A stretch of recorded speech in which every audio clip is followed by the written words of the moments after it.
நேத்து ஃபுல்லா கமருதீன் விஜய் சேதுபதி கிட்ட தர்மடி வாங்கியிருந்தாலும் கடைசியில் அவர் திருந்திருந்தா பார்த்தீங்கன்னா திருந்தல. திருப்பி பார்த்தீங்கன்னா அரோரா கிட்ட போய் பிரச்சனை பண்ணி திருப்பி தர்மடி வாங்குறதுக்கு ரெடி ஆயிட்டாரு.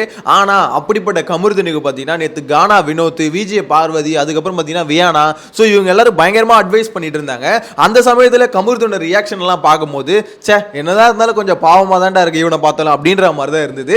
ஏன்னு பார்த்தீங்கன்னா கமருதீன் வந்து என்ன யோசிக்கிறாருன்னா, எதுக்கு நம்மளை போட்டு எல்லாம் அடிக்கிறாங்க, இந்த அடிக்கிறாங்க, நம்ம நியாயமா தானே கேட்கிறோம், ஏன் நம்ம பக்கம் இருக்க நியாயத்தை யாருமே புரிஞ்சுக்க மாட்டாங்க அப்படின்ற மாதிரி ரொம்பவே ஃபீல் பண்ணிட்டு இருக்காரு. அதுவும் பயங்கரமா மொக்க வாங்கிட்டதா அவர் ஃபீல் பண்றாரு. அது உண்மையானு கேட்டீங்கன்னா உண்மைதான். அவர் மாதிரி மொக்க வாங்கியிருக்கவே முடியாது. ஏன்னா அவரை வந்து விஜய் சேதுபதி போய் அடிக்கிறத விட இவரா வாண்டடா நான் ஒன்று பேசுறேன் அப்படின்னு சொல்லிட்டு எந்திரிச்சு தானா அடி வாங்கிக்கிறது தான் அதிகமா இருந்தது. ஸோ அந்த அளவுக்கு கமருதீன் பார்த்தீங்கன்னா நேத்து வந்து வாங்கின மொக்க வந்து ரொம்ப ரொம்ப அதிகம் தான் வச்சுக்கோங்களேன். ஸோ அதை நினைச்சு அவர் பயங்கரமா ஃபீல் பண்ணிட்டு இருக்கும்போது கானா வினோத்தும் வியானாவும் உண்மையிலே சூப்பராக அட்வைஸ் பண்ணியிருந்தாங்க. ஸோ அதை பற்றி தான் வீடியோவில் பார்க்க போறோம்.